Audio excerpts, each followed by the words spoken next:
monster.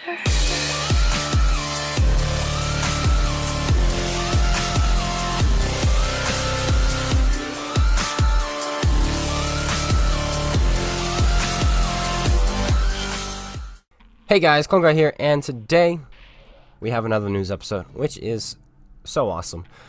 News episodes, I love them, because that means we're actually getting information out of Wargaming. And, what was it? I think since December we've maybe had 2 or 3 news episodes on the channel, up until April, and then in April we've had like 5 or 6 now, including today's, which is great, because that means they're telling us all sorts of things. But let's get into this. We have 3 different things to click on today. We'll start things off with the FOCH 155, or the AMX 50 FOCH here on console. It's the same tank, you just have 2 different packages. And I've already read through this. They were talking about the tank and saying that it's not surviving very well. It's actually on the lowest end of survival at tier 10 for a tank destroyer. It survives the least amount at 29%. However, this statistic, I hate that they gave this statistic, because it does show that they have no clue how their game is supposed to work. They said, how much damage does it usually block? This statistic is actually not bad. It's dead in the middle of average damage block for tier 10 tank destroyers. And you're like, oh, dead in the middle. That's where you want a tank to be. That means it's perfectly balanced. No, it does not mean that it's perfectly balanced. You have to also remember this tank has the lowest health at tier 10 minus light tanks at 1800. There are a couple other tanks, or a few other tanks at tier 10 that also have that much health. But as far as tank destroyers go, this is tied for the lowest. So it doesn't matter that it's right in the middle of blocking, because it's surviving less because of that. And the other thing that they need to keep in account is the fact that this is an assault tank destroyer. It's supposed to have armor in the front. It's supposed to be in the front line. Its gun is derpy and big, if you use the big one. And if you use the small one, it has no penetration. So you need to get close regardless. So this tank needs to get close to the enemies, and its armor is not holding up. It is an assault tank destroyer. And if we look at this list of tank destroyers, other assault tank destroyers are the Badger, the Jagdpanzer 100, the 263, the 268 version 4, and the T110E3. Those are all assault tank destroyers. Those obviously should be blocking more damage than the Jagdpanzer, than the FOCH 155. But anything else, it should be blocking more, because it is an assault tank destroyer. But it's not. It's right in the middle. But there are 14 tier 10 tank destroyers, so technically it's not in the middle. It's probably a little lower than the middle. And that is something that does show that they have no clue at all what they're even talking about. But here we go. This is the average damage blocked, as you can see. And it says it's right in the middle of average damage blocked, but right in the middle of all the other 10s. But it's actually way down here on the lower end. If it was right in the middle, it would be like right here. This is where it probably should be, in my opinion, is blocking about 1300 damage a game. But it looks like it's only blocking 700. But that's okay. They have improved that. So now let's get into the improvements. Armor panel 3, 40 millimeters to 46 millimeters. Armor panel 11, 40 to 46. Armor panel 20, 50 to 58. And some of you might be like, what? What are those small buffs? 6 millimeters? That's nothing. Actually, that's huge, because in World of Tanks, 40 millimeters of armor, especially at the higher tiers, pretty much is nothing, because 122 millimeter guns will overmatch you. And now they will no longer overmatch you. And where are those going to be on the tank? Well, that's going to be right here. This is the 40 millimeter plate that they're changing. This is the other 40 millimeter plate that they're changing. And I believe this right here is the 50 millimeter plate that they're changing from 50 to 58, which means, guess what?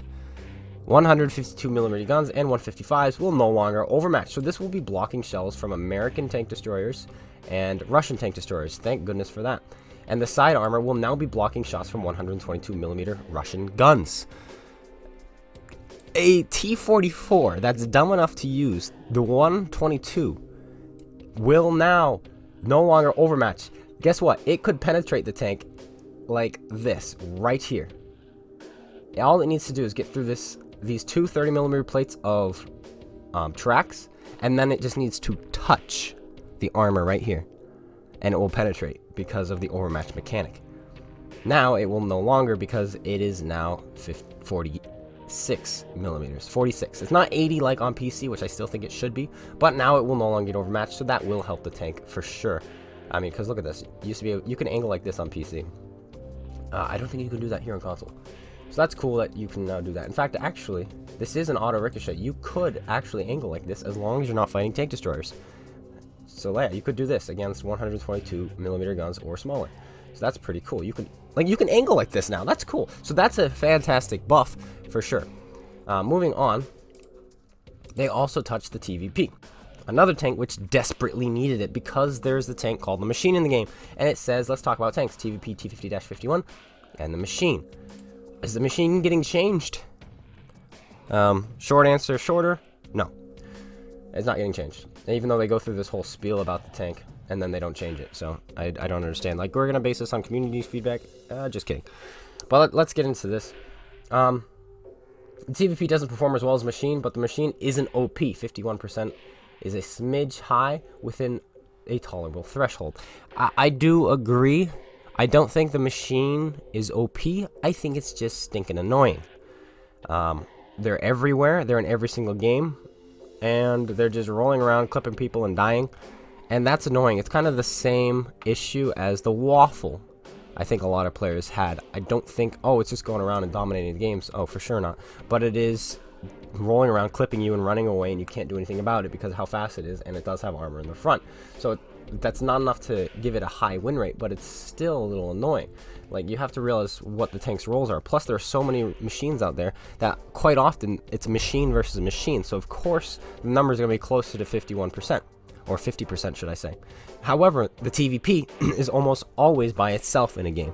So, for this to have a low win rate means it desperately does need a buff. So, Wargame, keep in mind the fact that usually if there's one machine on one team, there's a machine on the other team because of how many there are. That is why the numbers are around 50%. So for the numbers to be above 50% means it is performing too well. But getting into this, it seems that the vehicles are very similar, but the T50-51 weapon is outclassed by the Machine. Duh! You nerfed the TVP twice into oblivion. You nerfed it once from 24 seconds to 28 seconds, and then along with that nerf, you nerfed its interclip from 1.5 seconds to 1.75 seconds, and then you nerfed it again to 31 seconds. So it was like, okay. The Machine, on the other hand, I think is 28.5 seconds reload with 1.5 seconds interclip.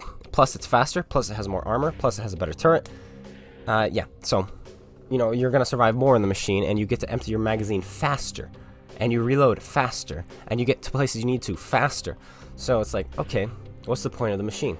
Well, hopefully they will fix what's the point of the TVP? Hopefully they'll fix the TVP. We revert our nerf of the T50-51's gun that was implemented in 4.6 and bring its reload back to 28. It is currently at 31. So 3 seconds. This isn't huge, especially for an autoloader, and I don't think it's going to make much of a difference. So we'll see. Nothing on the Machine at this time. I disagree with this greatly. I think what I would do is I would literally swap the guns. I would go, okay, the Machine now has a 31 seconds base reload and 1.75 seconds in between each shot. Now the TVP has the 28 seconds reload with 1.5 seconds in between each shot. The reason being is the Machine will get places faster and it will survive longer there, so it's able to actually sit in front of guns, you know, just a little bit longer to empty its magazine than the TVP is able to, because the TVP has no armor. So I think they need to realize the roles of these tanks, and they should make the TVP just this little bit of a nippier tank just for that very reason. But they're not doing that, so the Machine is still going to be the better option over the TVP by far, because, you know, what's half a second's extra reload on the Machine? Nothing. Especially when you're unloading your magazine 0.75 seconds faster. So that half a second better reload on the TVP actually does mean nothing, especially since you'd have less armor. So there's that as well. And they said down here that a good player can usually get 55% wins in the Machine, but oof, they even put oof in the TVP T50-51. Regardless of your skill, you're statistically more likely to lose in this tank than any other tier 10 tank. So this is the worst tier 10 tank in the game right now? Wow, that's rough. That is really, really rough. So I do not think that 28 seconds is enough. So a 3 seconds difference. They should just put it back to how it was. 24 seconds, 1.5 seconds in between each shot. Or at least make the interclip 1.5 seconds. I really do. Maybe even make this 27 seconds. But regardless, these are still buffs. And so it is still in the right direction. The Machine's not getting changed at this time, but hopefully soon it will.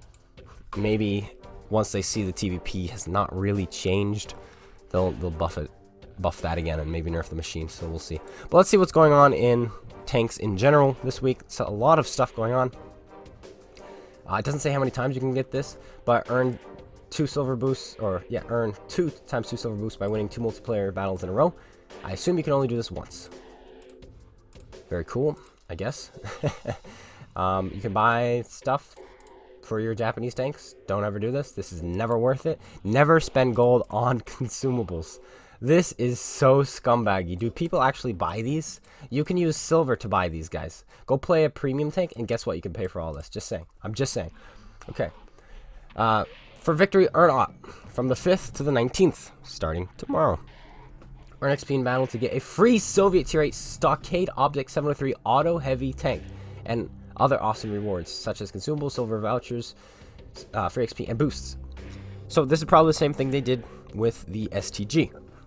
Except this time, it's with a new heavy tank. Now, the Object 703-2 is on PC, and it's a double-barrel tank. This does not have 2 in the name. It has auto. But that does not mean it has an auto loader. It could, but remember the IS-3A, aka the IS-3 Auto, does not have an auto loader. And this will not have a double-barrel gun, because it doesn't have 2 in the name. Hey, maybe I'm wrong. Maybe it will. Who knows?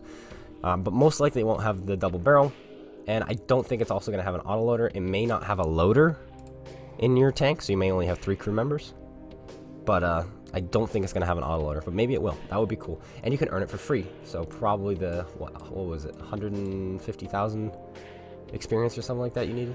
Maybe it was more than that, I forget. But there you go, free tank you can get, and it's a Russian heavy. It's probably going to be pretty decent. Moving on, tier 10 ranked battles next weekend. Who cares? Times 5 XP on your first win from the 7th to the 10th. Well, technically through the 9th, so those 3 days. So, because of V-Day, Victory Day. And then weekly savings. Let's see. Awesome discounts with the trade-in program and more. Awesome discounts, trade-in program, and more. So, cool stuff there as well if you want to trade in your old premium tanks, which I would never encourage unless you know it's a premium tank you got for free, or a premium tank you already have, like you have a reskin, or you are a more experienced player and you're just done with it, like you've 3-marked it, and you probably won't be playing it again, because anytime you trade a tank in, you're getting half of what you paid, so you're pretty much just paying wargaming for nothing new. I mean, to have a slightly new tank, and you're getting rid of something you already paid for. So that's the case. And then new mercenary contracts, the lawgiver. Do we really care about that? Maybe 6 people in the game in total. I don't know. But that's the news. Not as exciting as last week's. I think because last week's, the whole hype about Valor. But I still will say I am happy that the FOCH is getting the buff. The side armor buff was needed, and the TVP's reload buff. It's not much, but it does mean they're listening, maybe, because they did say that this is the worst played tier 10 right now, with the lowest, like, you're least likely to win in this tank than any other tank in the game.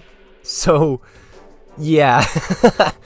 I don't know if 3 seconds is enough, but we'll see how it does. I encourage you, if you're a really good player, don't spam the TVP, because then you're gonna skew the results, and Wargamer like, yep, it's done, and be done. I say keep playing the machine and keep dominating in the machine, because the TVP needs more than just a 3 seconds buff. But that's it. Thanks guys for tuning in. I hope you all enjoyed. Make sure you comment and subscribe. Join me tomorrow, probably starting around 10 a.m. Eastern Standard Time or 11 a.m. Eastern Standard Time for a live stream. We're going to be playing the TVP, hopefully, if I can save up enough money for that. And we're also going to be playing in the Waffle and seeing if our mark goes up or down. If our mark goes up, then the tank has been then the tank is being played worse. So it was a nerf. If it goes down, then that means the tank has actually gotten better, because people are performing better in it. So we'll find that out tomorrow as well. So make sure you join me tomorrow, and I'll be seeing you guys all later. Take care, everyone, and peace out.